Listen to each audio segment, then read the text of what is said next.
All right, everyone. So I got a tech tip here for you. Some of you may not know this. When you're replacing something like an upper control arm, where the ball joint goes through the spindle, knuckle, whatever you want to refer to it as, and you have a slide-through bolt that pinches onto the ball joint. Let me show you what I'm talking about. Like this design here.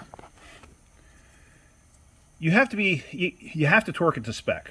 I've seen people tighten this nut up to the point of closing this clevis down completely. Now in doing so, if you were to close this gap up, imagine that. You close that up. Now, the bolt is technically going to be coming in at this angle and this angle. You just V'd the bolt a little bit. Because as this closes, the alignment of this hole to the alignment of this hole is going to change. Ask me how I know this. I've seen it. I've seen people over tighten this bolt, and guess what happens? You go down the road, and that bolt could snap. I have seen it. The bolt snaps and ball joint separates. You can lose control of the vehicle. The very first time I saw it, guess who the guilty party was? Right here. I was young. I was probably 16, 17 years old, and it was on my own car. And I over-tightened the snot out of the bolt. It was either it was a Ford Fiesta, like a late 70s Ford Fiesta, or it was a Dodge Omni, and it was a lower control arm bolt. And it was that design where the lower control arm met the ball joint.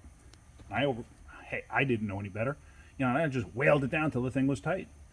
And go down the road, and all of a sudden, wham! The tire comes and smashes into the fender and everything else. What in the hell happened? So then, of course, I see the bolt is missing. I'm like, well, how in the hell is the bolt missing? So, I'm sitting there pondering, trying to figure out what happened. Then it dawned on me. I over-tightened the bolt. I over-tightened it, and that's what happened.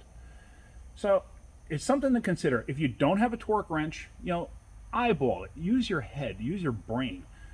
Think about it for a minute before you just willy-nilly just tighten stuff up, because that's not going to help you. You can create a major problem. And if it's a customer car, do you really want that responsibility? Do you want that in the back of your mind, knowing that that ball joint separated and somebody got hurt? I don't think you want that. So it's something to consider. It's something to think about. So anyway, that's it. If you guys like my videos, hit the like button. If you could, please subscribe. Help me make more videos and improve my content. So that's it for today. Have a great day. Keep wrenching.